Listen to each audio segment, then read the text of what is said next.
eu consegui pegar o e-mail da turma com o Lucas, que é coordenador do curso de vocês. E aí ele acabou me enviando um e-mail aí que ele conseguiu com a Laís, tá? Eu coloquei um material na sala do aluno de vocês, eu também enviei a avaliação para que vocês realizem essa avaliação no sistema EAD da instituição. Eu não sei como que eles vão fazer, se já está disponível para vocês ou não, mas eu coloquei aí a avaliação. Tranquilo até aí? Muito bem. Esse vídeo está sendo gravado, depois eu vou mandar por e-mail da turma de vocês e também via WhatsApp para Janaína. Eu acho que é o contato da Janaína que eu tenho, tá bom? Vocês podem deixar o microfone de vocês aberto se quiserem, para a gente poder interagir. E depois nós vamos vendo, ou tiver ruído em um lugar ou outro, a gente bloqueia o microfone também, tá? É importante que a aula seja bem interativa, que vocês se relacionem com a gente, conversem e tal, para a gente tirar o máximo de dúvida possível em relação à disciplina de vocês. Nós começamos falando sobre tomografia, falamos um pouco sobre a história, formação da imagem radiológica. Eu coloquei algumas questões no sistema para vocês, vocês fizeram algumas atividades online, e, enfim, então, nós estamos retomando agora, as aulas de vocês continuam sendo nesse mesmo horário semanalmente, e é importante que todos vocês participem aí. Tranquilo até aí? Alguém tem alguma dúvida? Não? Pode falar. Janaína Barbosa, é você que eu tenho o contato do WhatsApp? Sim, professor, sou eu. Ah, então tá bom. Porque às vezes pode ter sido outra, e como eu não tive resposta, mas beleza, tranquilo. Eu encaminhei já, eu tinha encaminhado o link, né, para o grupo já. Certo, tranquilo. Me passaram um e-mail de vocês, né? O e-mail só confirme para mim, turmabiomedicina2018@outlook.com. É isso? É esse mesmo, uhum. É esse mesmo? Então fica mais fácil daqui por diante a gente mandar os recados referente ao e-mail. Sempre estejam atentos aos e-mails, tá? Eu vou dividir a tela aqui, nós vamos começar novamente a falar referente à tomografia computadorizada.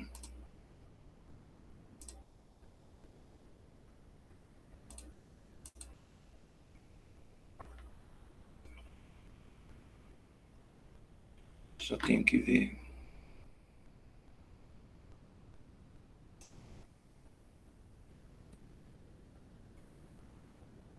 Ih, meu Deus.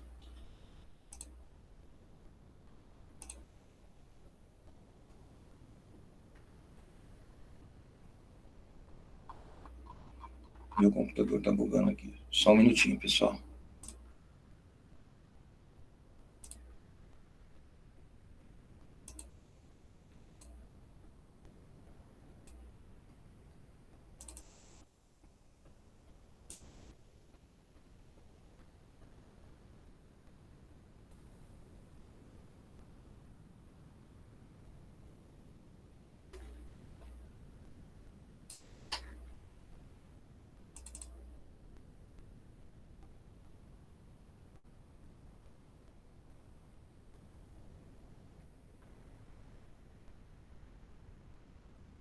Agora sim.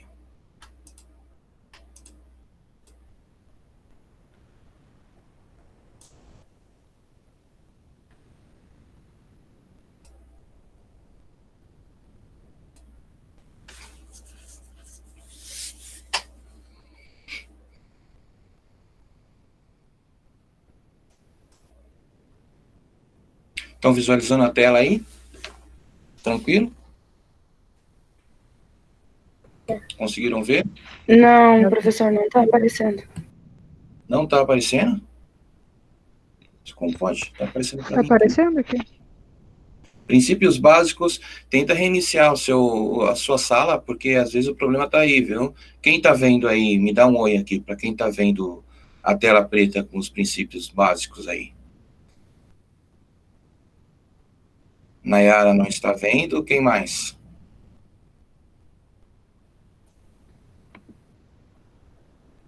Também está, professor.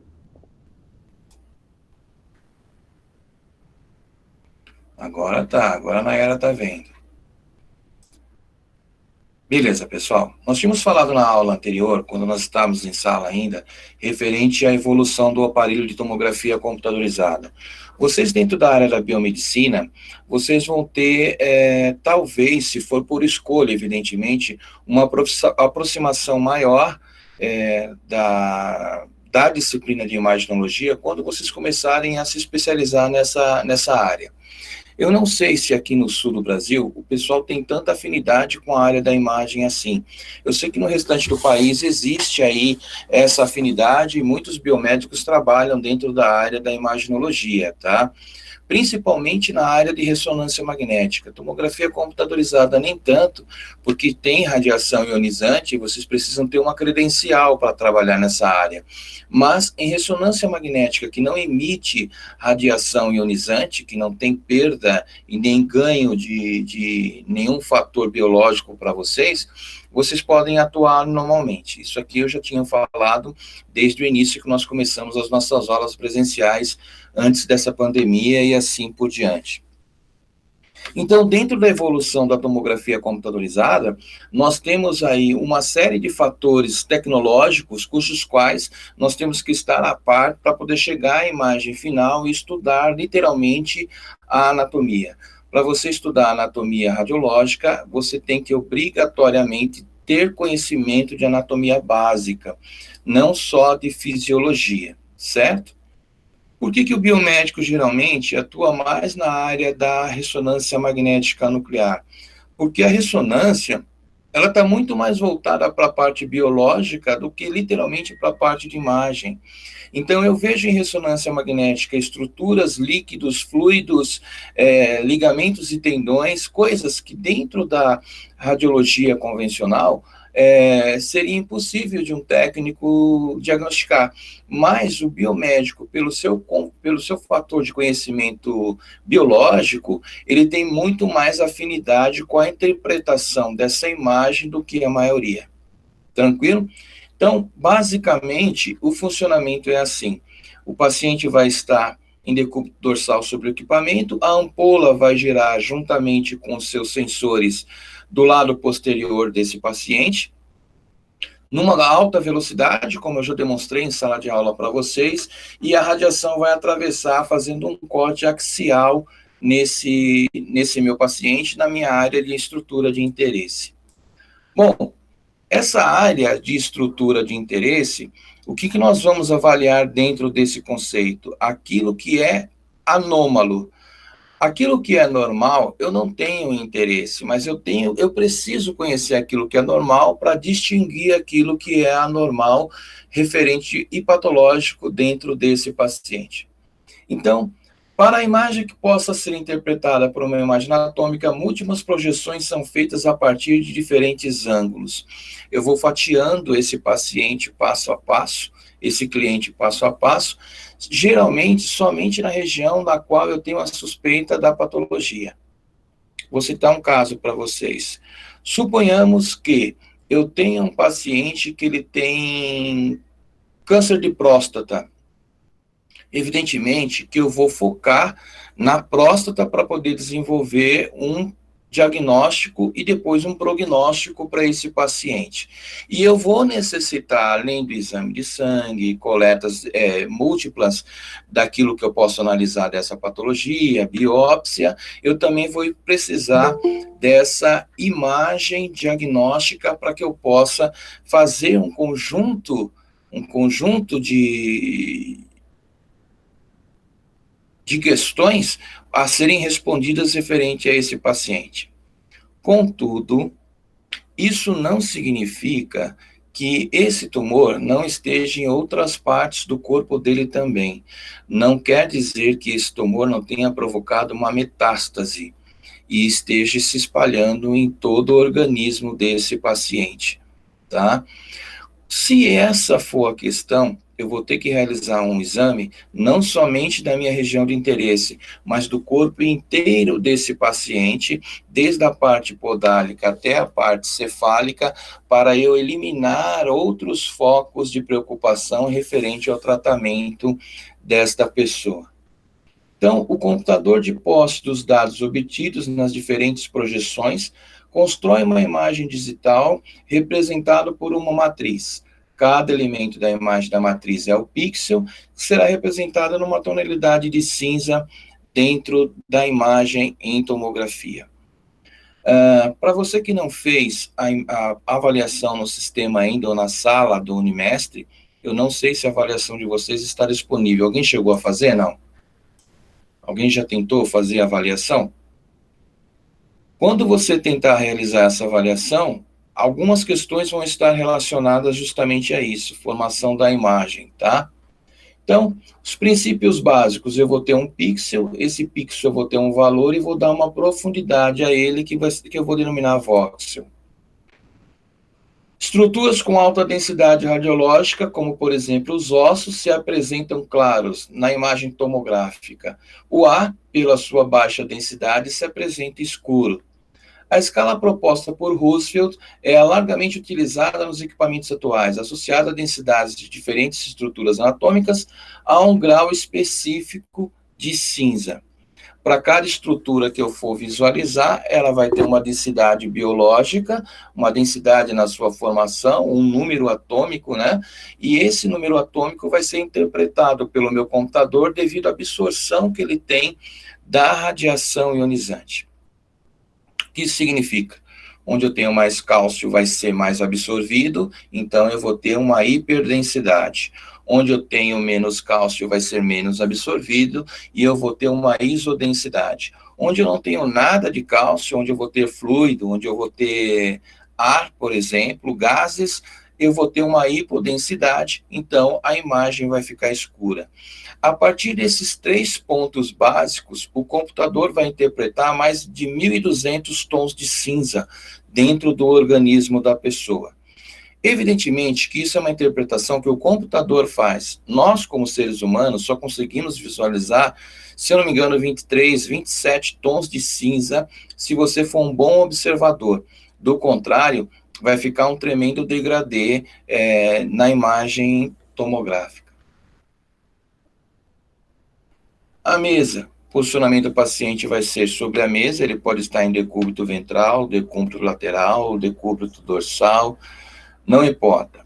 Ele vai ser conduzido pela mesa adentro do gantry, que é o corpo do meu equipamento, e o gantry vai se responsabilizar em irradiar esse paciente e capturar essa imagem, tá? O meu computador, ele sempre vai solicitar o posicionamento que você está colocando desse paciente. Se ele estiver sendo colocado primeiramente a cabeça dele, você vai ter que indicar que a cabeça do paciente está sendo colocado primeiramente, certo?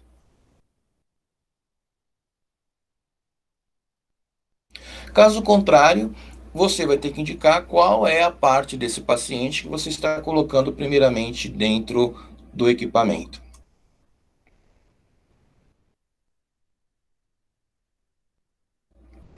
Todo o equipamento vai girar em torno do paciente enquanto existe uma movimentação da mesa.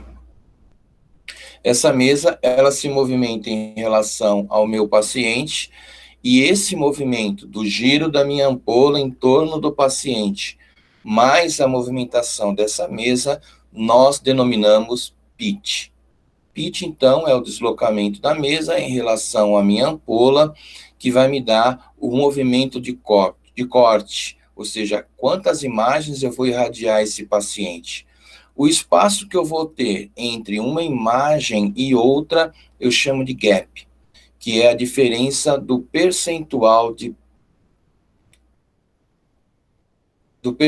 radiação que eles vão receber, tá? Pessoal, estou indo muito rápido, vocês não stopem aí se vocês não estiverem entendendo.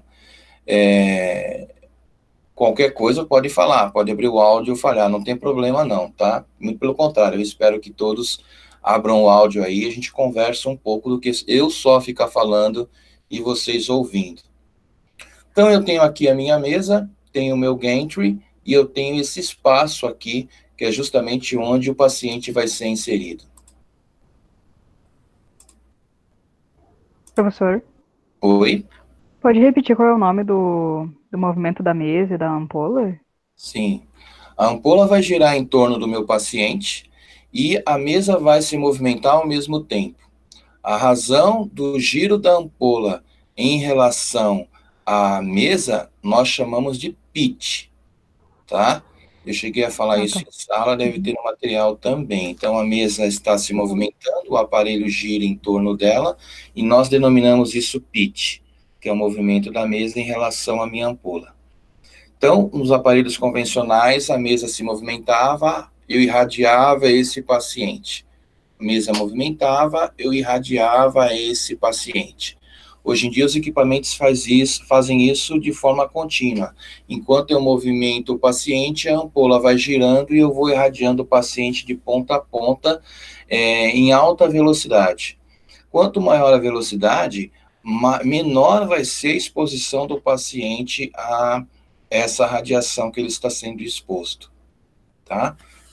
Eu vou dar um exemplo aqui bem grosseiro para vocês. Quando eu tenho uma panela no fogo e eu sei que ela está quente, eu vou lá e coloco uma luva térmica, pego ela e vou colocar ela em cima da mesa. Tirar do fogo e colocar ela em cima da mesa. Quanto mais rápido eu fizer isso, melhor vai ser o aquecimento das minhas mãos. Na tomografia é a mesma coisa. Quanto mais rápido for a exposição desse paciente, menor vai ser a exposição dele em relação à radiação que ele está recebendo, que não é pouca. É uma radiação bem acentuada. Tá? Dúvidas? Dúvidas? Tranquilo até aí? Muito bem. Fala, Jimena. Tranquilo, professor. Tranquilo? Então, vamos lá. Nós temos o gantry. O gantry, ele vai ter todas as formas de eu operar esse equipamento aqui, posicionar o paciente, inclinar o gantry em si, né, e fazer essa percepção. Vai ter um laser que eu vou ativar ele vai marcar a região que é o meu interesse. Ele tem todo um processo para você posicionar esse paciente, ele vem com algumas marcações específicas nele. Bom, independente do modelo, independente do tipo, os controles sempre serão os mesmos, tá? É como um carro. Você compra um carro popular, ele vai ter ali, sei lá, aquele painel dele, né, vai ser digital, ele não vai ter ar-condicionado, mas vai ter ar quente. Quando você troca o seu modelo por um modelo mais de ponta, ele vai ter os seus opcionais, né, vidro elétrico, vai ter espelhinho que mexe, tomografia é o mesmo. Independente de qual seja o modelo, você sempre vai conseguir operá-lo. Independente de qual seja o carro que você tenha, você sempre vai conseguir guiá-lo. Tá? Então, o processo é o mesmo, só muda realmente a estética e os acessórios que ele possa trazer juntamente para que você realize esse diagnóstico. Ampola de raio-x, nós já falamos sobre isso, então os tubos são empregados em tomografia computadorizada, são similares a utilizados no equipamento diagnóstico. Nós já falamos sobre a composição desses tubos, né? E tem aqui um modelinho. Então, são equipamentos que eu tenho uma alta temperatura. Para isso, para evitar o aquecimento, eu tenho um sistema de refrigeração específico dele. Nós já vimos isso. E o gantry, ele é o corpo principal do aparelho, tá? Aqui no setor de diagnóstico do centro universitário, nós estamos montando lá o aparelho de raio-x e também o tomógrafo. As salas estão quase prontas, graças a Deus. Apesar da pandemia, o trabalho lá não parou, então as salas estão quase prontas. Eu acredito que até o final do semestre só seja a necessidade de pegar o equipamento e instalar mesmo e colocar para funcionar, né? Eu achei até que tivesse tudo parado, não, hoje eu estive lá e está tudo certinho. Então, eu tenho, dependendo do tamanho do ambiente, dependendo do tamanho da sala, dependendo daquilo que eu quero realizar de exame, um equipamento específico, né? Então, eu quero realizar um exame cardíaco, eu tenho que ter um aparelho que tenha condições de ter pelo menos 64 canais, ele tem que ser de alta velocidade. Para quê? Para poder realizar esses cortes e eu captar a sístole e diástole cardíaca sem interferir na minha imagem. Assim como se eu for fazer abdômen ou tórax, eu quero pegar movimento pulmonar desse paciente sem alteração na minha imagem. Então, quanto mais velocidade ele tiver, quanto mais qualidade ele tiver, melhor vai ser a resolução da minha imagem final. Todo o equipamento ele vai possuir aqui um tanque do cátodo, tanque do anodo, né, onde a radiação vai ser emitida, e o processo de refrigeração dele. Essa parte física nós já vimos, né? Nós já falamos sobre essa parte física. Eu vou ter lá em todo equipamento um processo de formação da radiação. Os meus elétrons são formados de um lado, são projetados, vão se chocar contra um disco. Isso aqui é a radiação eletromagnética, radiação X, que ele acaba produzindo. Radiação de freamento nós já vimos também, nós citamos isso aqui em sala de aula, né, que eu preciso ter essa radiação de freamento para poder produzir os meus raios-x, seja ele característico ou não, seja ele por freamento ou por atingir diretamente um outro átomo na eletrosfera, um outro elétron. Atuação dos raios-x, efeito fotoelétrico e efeito Compton.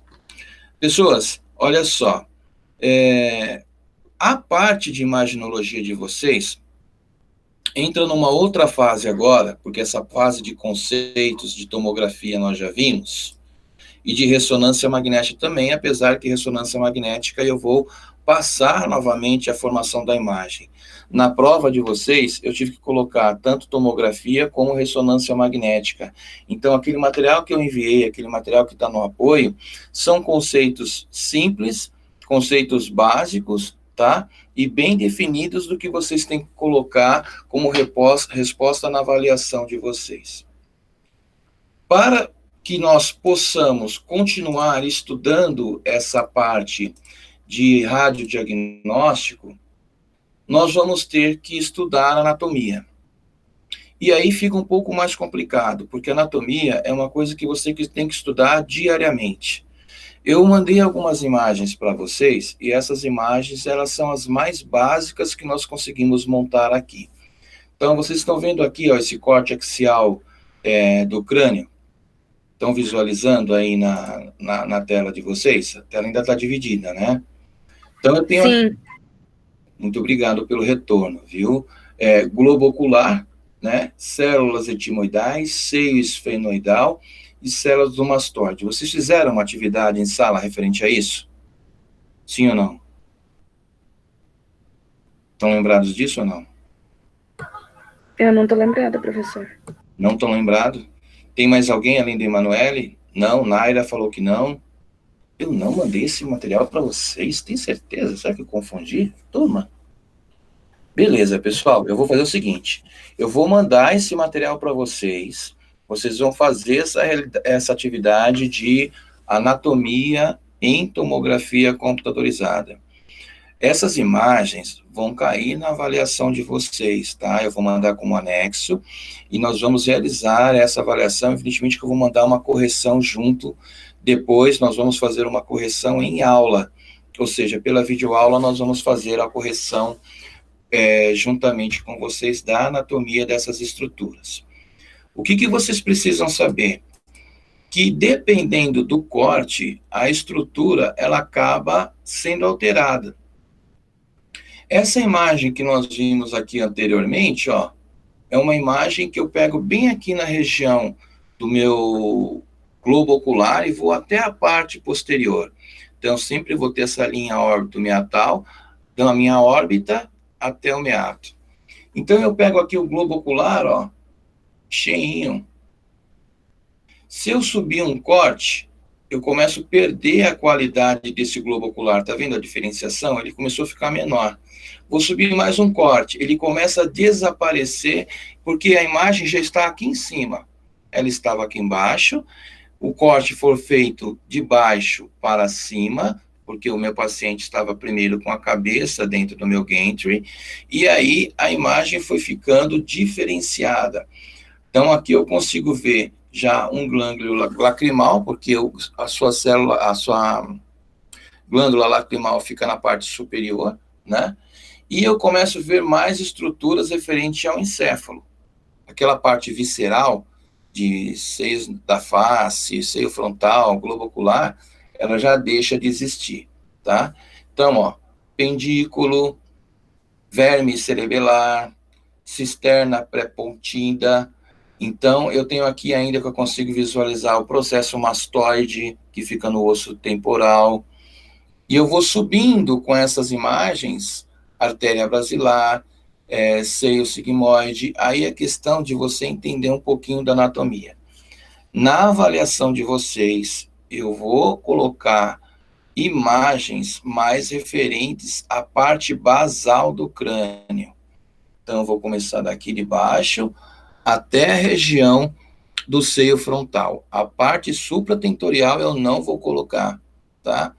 Por quê? Porque fica mais fácil vocês identificarem em que corte a imagem anatômica está. Tudo bem? Então, nós vamos passar por essa parte e depois nós vamos entrar em uma outra fase. Essa fase aqui é um outro tipo de filtro que eu tenho em tomografia computadorizada e que eu não quero observar tecido mole. É um tecido, é um filtro para osso, que nós chamamos bone. Então, o que eu quero, tá vendo que o globo ocular aqui, ele quase não aparece? Mas o osso nasal, eu tenho um contorno melhor desse osso nasal. Então, eu tenho estruturas ósseas aqui, ó, como o clívio, o forame oval, né, o arco zigomático, forame redondo, que vão começar a aparecer em evidência, porque o filtro que eu utilizei em tomografia computadorizada foi para osso, não foi para partes moles. Aqui eu consigo ver a articulação temporomandibular, a ATM, ó, fica bem aqui. Você consegue observá-la colocando a mão diretamente na região da ATM, a sua movimentação, dos forames jugulares e assim sucessivamente. Começo a ver todas as estruturas que eu tenho interesse para realização de diagnóstico desse exame. Dorso da cela turca e seio frontal. O dorso da cela turca, ele fica na parte posterior e em cima dela eu tenho uma estrutura que se chama hipófise. Então eu vou ter a hipófise, que tem o tamanho de uma ervilha, que se divide em hipófise e adenihipófise. Vai ficar justamente em cima dessa região. Eu cheguei a trazer um caso clínico para vocês em sala, referente a isso. Tá? Se eu não me engano, a turma de vocês deve ter uns 27 alunos, não é isso? Alguma coisa assim. 27 alunos. Tá? Então, aqui também eu vejo a parte óssea até a parte superior para ver se tem alguma lesão, alguma fratura ou algum ponto de impacto, tá? Pessoas, eu vou mandar esse material aqui para vocês.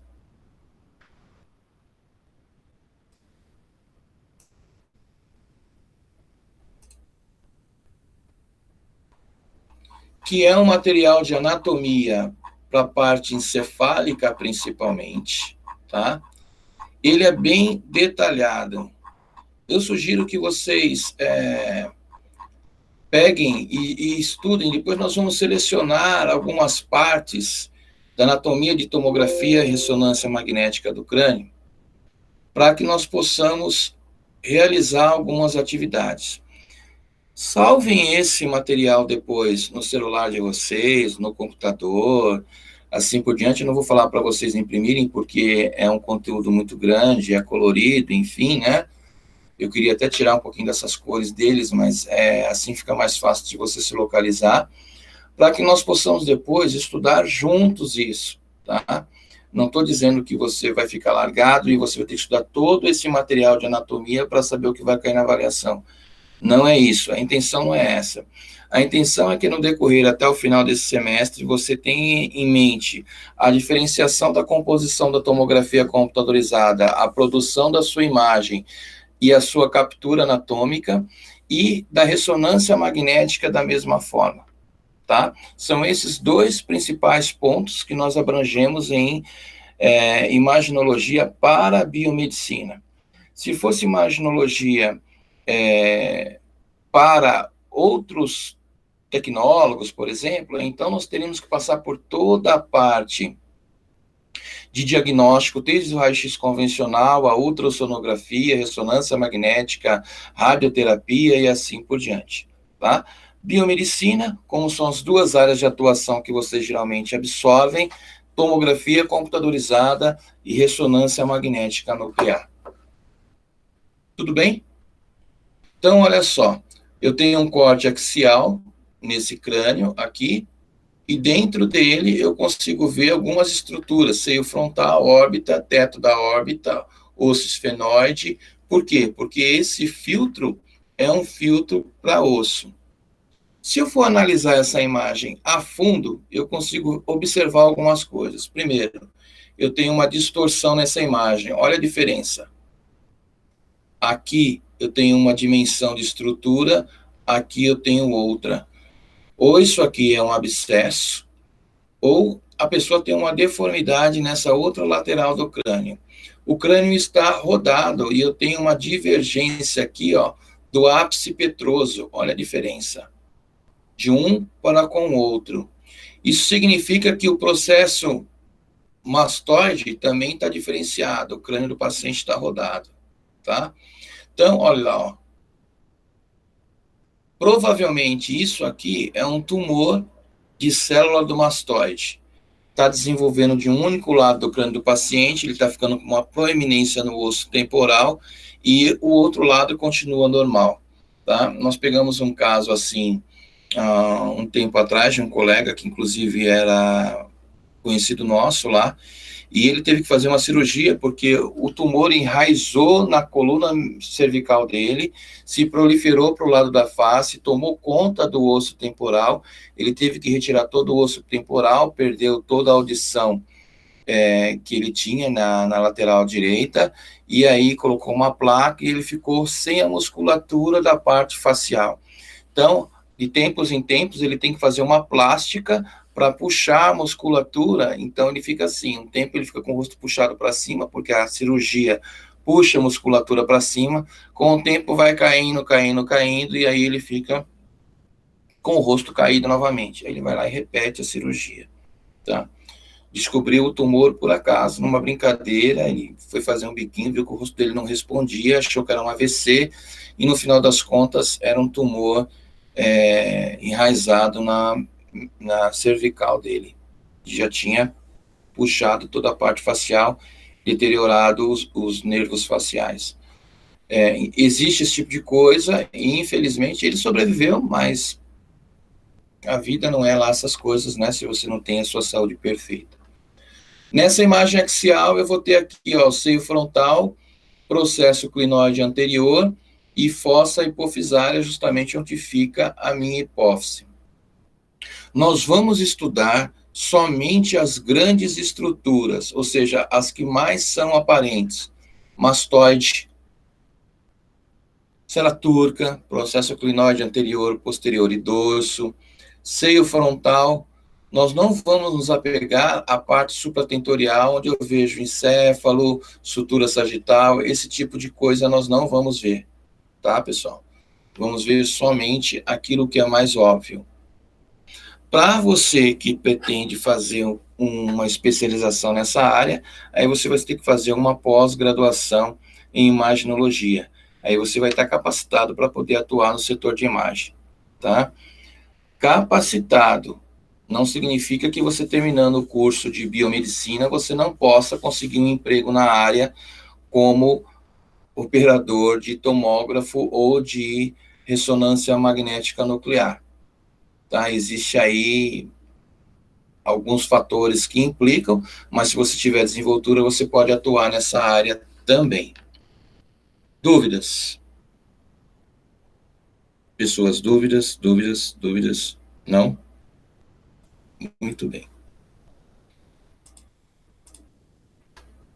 Deixa eu só fechar esses...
Vamos lá. Esse silêncio de vocês é mortal, sabia? Eu não sei o que vocês estão fazendo, mas tudo bem. Eu tenho esse software. Vocês estão conseguindo visualizar ele aí ou não? Vou abrir a janela aqui e vou colocar o software para vocês observarem. Nós vamos trabalhar um pouquinho com ele, porque ele facilita bastante a questão da anatomia, tá? Como a aula de vocês de imaginologia, então nós temos que voltá-la completamente, o máximo possível, na verdade, para a imagem. Então, eu tenho esse programa aqui, ó, do UltraVist, que é um exame, um programa de software de anatomia da Bayer. A Bayer desenvolveu vários programas, não só por causa disso, porque ela tem alguns medicamentos também que estão no mercado voltados para essa área de radiodiagnóstico. Então, nós vamos começar aqui, ó, com tórax, e eu vou colocar a parte do pulmão para nós podermos visualizar dentro de um raio-x convencional. Então, o paciente lá sentiu lá um problema respiratório, por ser uma patologia qualquer, Covid, ou seja lá o que for, porque agora está bem assim, né? A primeira coisa que eles fazem é ver se você tem Covid. Beleza, isso aqui é um raio-x convencional e eu consigo ver algumas estruturas aqui, ó, como seio cardiofrênico, seio costofrênico. Esse software, ele me dá os pontos anatômicos essenciais para que o médico possa observar e chegar a um diagnóstico, né? Então, eu venho aqui o arco da aorta, a traqueia, e eu consigo analisar essa imagem. Na tomografia computadorizada, eu também vou ter o mesmo procedimento. Olha, eu tenho uma imagem aqui, isso aqui é uma imagem coronal do tórax de um paciente. Só que ela me dá mais detalhes referente àquilo que eu preciso visualizar.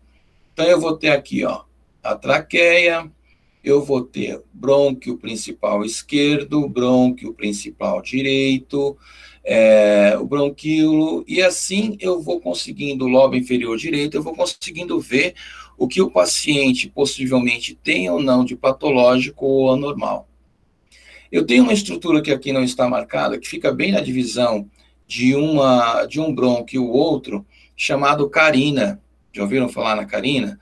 A carina, ela divide a quantidade de oxigênio proporcional a cada pulmão. Então, o pulmão que é maior recebe mais oxigênio, o pulmão que é menor recebe menos oxigênio, mantendo assim a pressão entre ambos os pulmões, tá?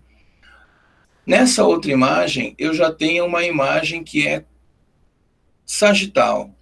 Então, eu estou vendo aqui a parte posterior das costas do paciente, toda a circunferência, tenho aqui as costelas na parte anterior, juntamente com o externo, e ele me dá os pontos de fissura oblíqua, fissura horizontal, e lá na parte do lobo superior direito desse paciente, que seria o ápice, tá? Todos esses outros pontos que nós vemos aqui são fissuras, ele só vai me mostrar aquilo que não é patológico. Aquilo que for patológico, eu vou ter que ter uma outra visualização desse pulmão. Aqui eu tenho uma forma volumétrica. Olha como ele me mostra. Ele me preenche todo o percentual do pulmão, mais as estruturas que eu tenho interesse em observar. Fora a forma volumétrica, ele pode me dar também uma reconstrução tridimensional da região de interesse. Então, eu tenho aqui todo aquele pulmão que eu vi anteriormente, mais a parte do mediastino, com a base cardíaca e o ápice do coração aqui, tá? Então, olha só, para eu estudar a anatomia radiológica da parte de tomografia, eu tenho que entender que são 3 conceitos básicos. Primeiro, eu vou ter o raio-x convencional, eu vou ter a tomografia computadorizada, que vai me dar cortes axiais e reconstrução 3D, e eu vou ter uma parte dessa tomografia ou da ressonância magnética que vai me dar o volume. Por que eu tenho que entender isso? A tomografia, ela não é utilizada somente para eu diagnosticar uma patologia, ela também é utilizada para complementar outros exames. Por exemplo, eu sou diagnosticado, eu vou ser diagnosticado, eu tenho um tumor no pulmão, e eu tenho que fazer radioterapia, ou quimioterapia, ou braquioterapia, seja lá qual for a razão pela qual eu tenho que realizar esses exames.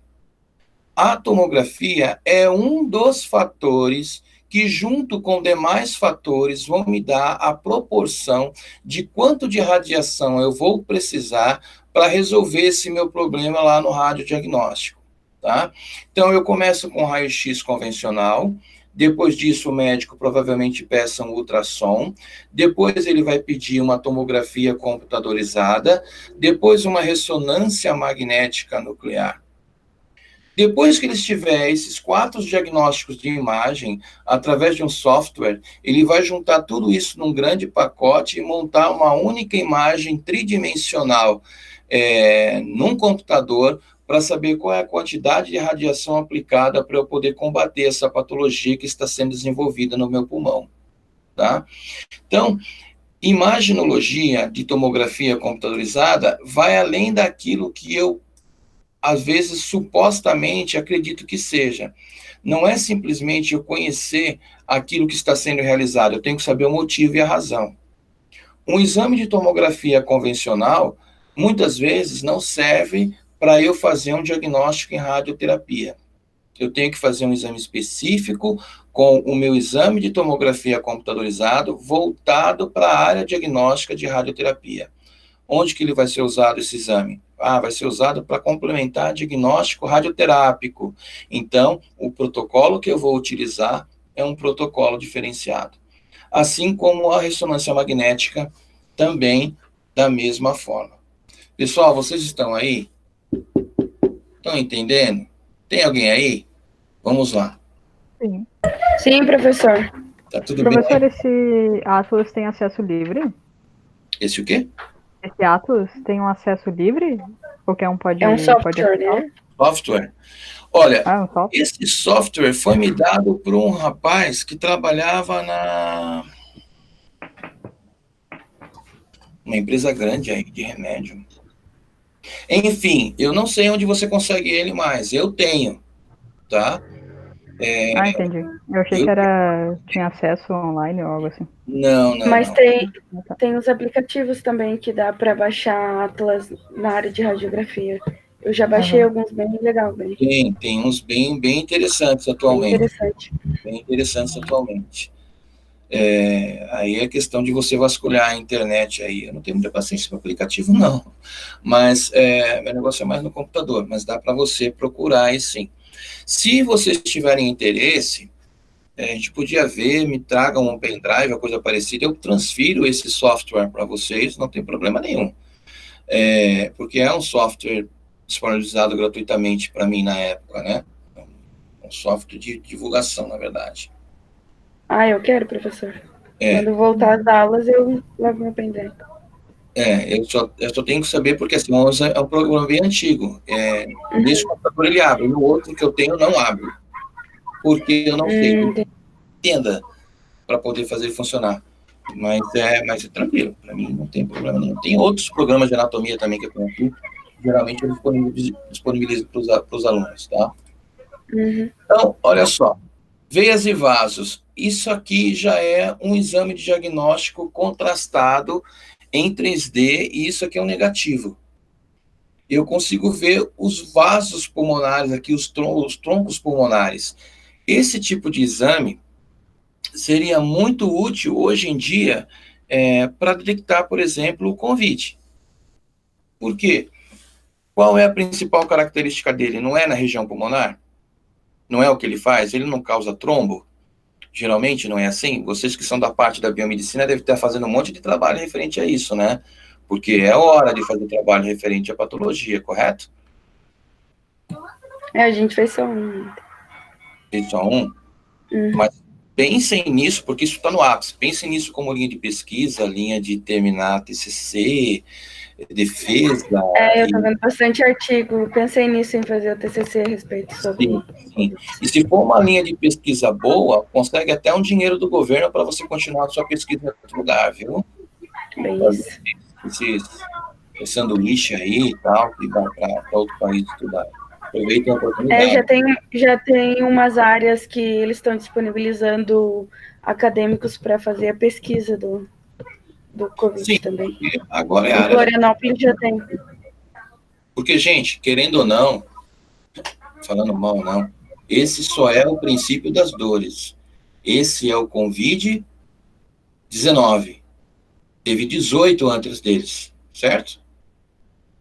E provavelmente, sabe Deus lá quantos vão ter depois. Porque o vírus ele vai se adaptando. Todo ano você não tem que tomar vacina para gripe?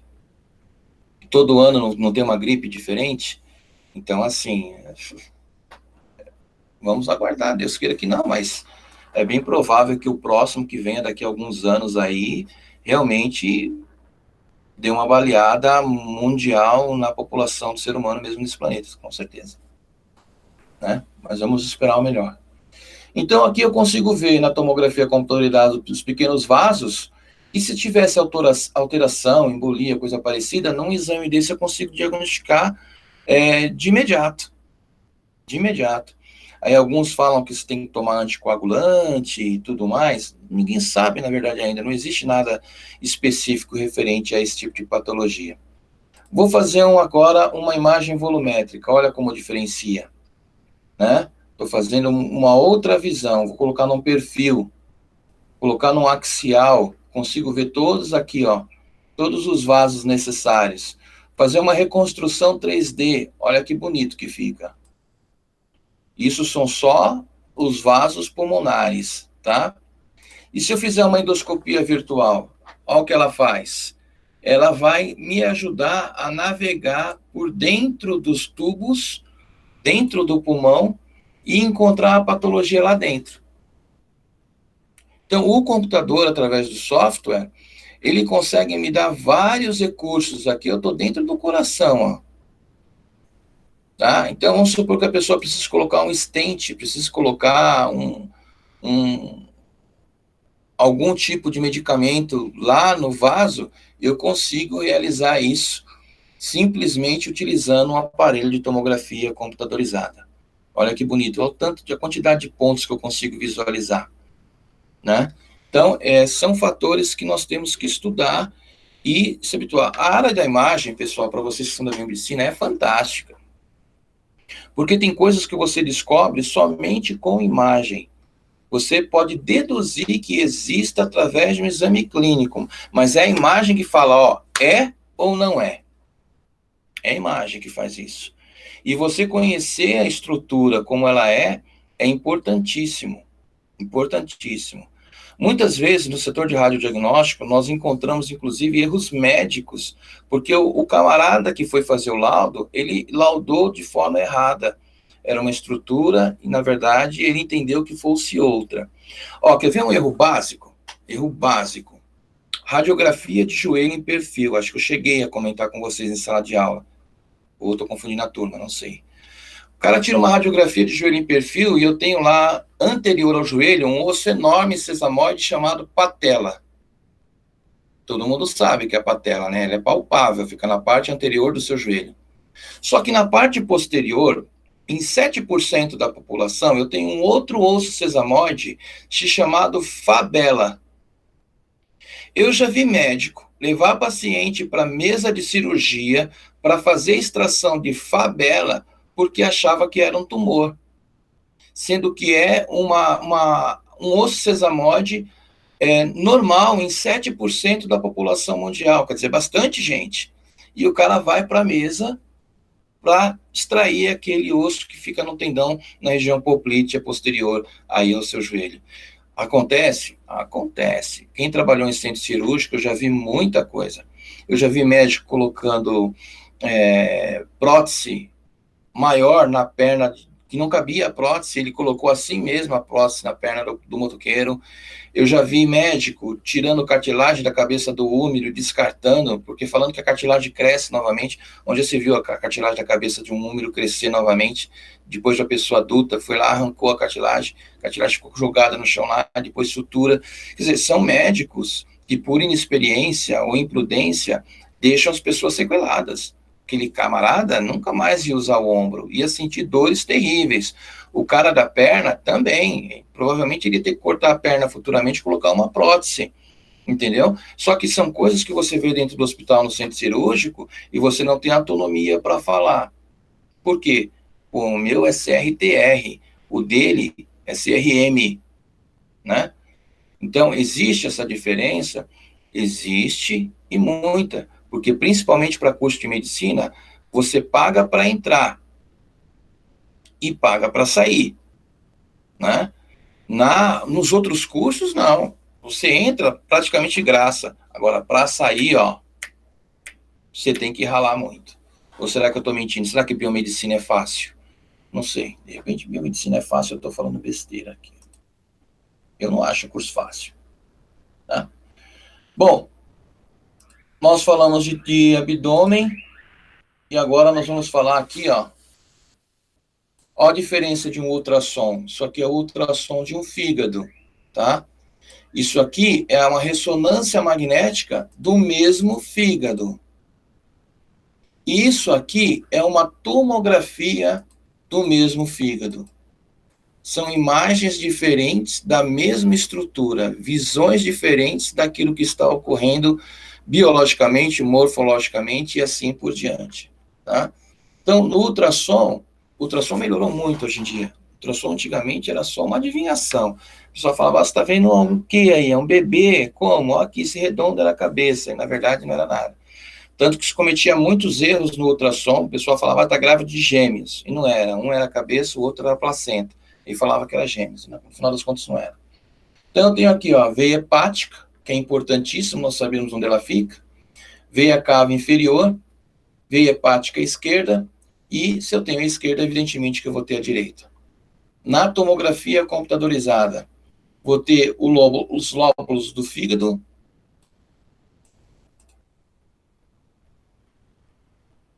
ó, veia porta, ramo direito da veia porta. Se eu vou ter o ramo direito, eu vou ter o ramo esquerdo em algum lugar aqui, em um corte diferente. Na ressonância magnética também, ó.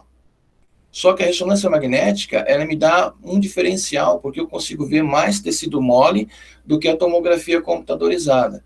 Então tá aqui, ó, veia porta do ramo direito, hepática e a veia hepática direito aqui, ó. Olha o tamanho que dá a aorta descendente. Se você quer ver uma pessoa que tem hipertensão, você também vai medir aqui a aorta descendente. Eu já vi a aorta descendente que tinha 3 polegadas, a pessoa era hipertensa, tinha 3 polegadas de diâmetro, uma aorta, cabia um braço dentro, tá? Lá no Instituto Coração, lá em São Paulo. Pessoas, basicamente seria isso daí. Eu vou fazer as atividades, porque como nós não temos uma aula presencial, não dá para eu levar uma imagem para vocês verem na mão, ou coisa parecida, eu vou preparar as atividades de comparativas de anatomia e exames de ressonância e tomografia computadorizada, Vou enviar para vocês e depois nós vamos fazer uma aula só corrigindo. Mas daí eu preciso que todos vocês, ao invés de ficar quietinho aí, todos vocês vão ter que participar. Eu também vou colocar algumas questões no sistema, cujo qual vocês vão respondendo as perguntas e eu vou pontuar isso para auxiliar na nota final de vocês. Tudo bem? Tudo bem, professor. Entenderam? Ok. Quem está ouvindo aí, eu acho que só a Janaína está tudo vendo novela. Mas, enfim, nós vamos fazer... A Naila também. Nós vamos fazer isso aí para ver se vocês têm que ser mais participativos. Senão nós não conseguimos produzir nada, a aula não rende, entendeu? Tem que trazer caso clínico, tem que fazer pergunta. Se eu não souber, nós vamos investigar, porque é assim que funciona, um trocando informação com o outro. O professor não está aqui só para passar o conteúdo e vocês fazerem a parte de vocês que é avaliação, não. Eu também quero crescer, eu também preciso de informação e novidade, e eu preciso que vocês tragam isso para mim, certo? Ninguém é dono da verdade. Tudo bem, pessoal? Certo. O professor vai passar para a gente também daí aquela atividade da anatomia seccional que não teve na sala de aula? Vou passar sim. Vou deixar tudo na sala do aluno, tá? Uhum. E aí eu que daí é melhor fazer a atividade antes de realizar a prova, né? Nessa prova de vocês não tem imagem. Ah, é? Ah, então. Não tem imagem nessa prova, tá? Uhum. O sistema não tem imagem, só vamos ter imagem na próxima avaliação. Okay. Tranquilo? Geralmente os trabalhos de imagem eu vou mandar mais por atividade mesmo para vocês irem fazendo. Mas é importante que vocês façam na copia do coleguinha. Tá? Ok. Porque teve algumas atividades que eu peguei de vocês que era tudo copiado do coleguinha. Fiquei muito triste. Tudo bem? Tranquilo, pessoas? Naila, professor, diga. Vai ter uma aula só com as correções dos trabalhos que foram enviados pelo Unimestre, isso? Se for possível, sim. Eu vou mandar as atividades para serem feitas pelo Unimestre, depois eu mando... Se nós não corrigimos aqui ao vivo em sala, nós corrigimos... Eu mando o gabarito para vocês. Tá? Tá bom, beleza. É que a gente, tipo, que nem eu fiz aquele trabalho do estudo de caso clínico. Sim. E aí eu queria saber também a resposta para ver se a gente acertou ou não. Sim, sim. Aí seria bom. Não, sim, eu vou enviar sim, tá? É que a sala de aula de vocês começou a funcionar essa semana, hoje eu coloquei já o material, né? Então as primeiras semanas ficam assim, mas pode procurar lá depois, futuramente, que eu vou mandar o caso clínico que eu mandei, inclusive novamente hoje, nessa sala de aula, e eu vou mandar a solução dele depois. Tá bom? Tá bom, obrigada. Mais alguma dúvida, gente? Não? Essa sala é uma benção, ninguém tem dúvida de nada. Aluno VIP, é isso aí. Beleza, pessoas? Então, ficamos por aqui e nós nos vemos semana que vem. Fiquem sempre de olho aí na sala de aula, tá bom? No Unimestre. Tchau para vocês, abraços. Tchau, professor. Tchau. Boa noite, professor. Boa noite.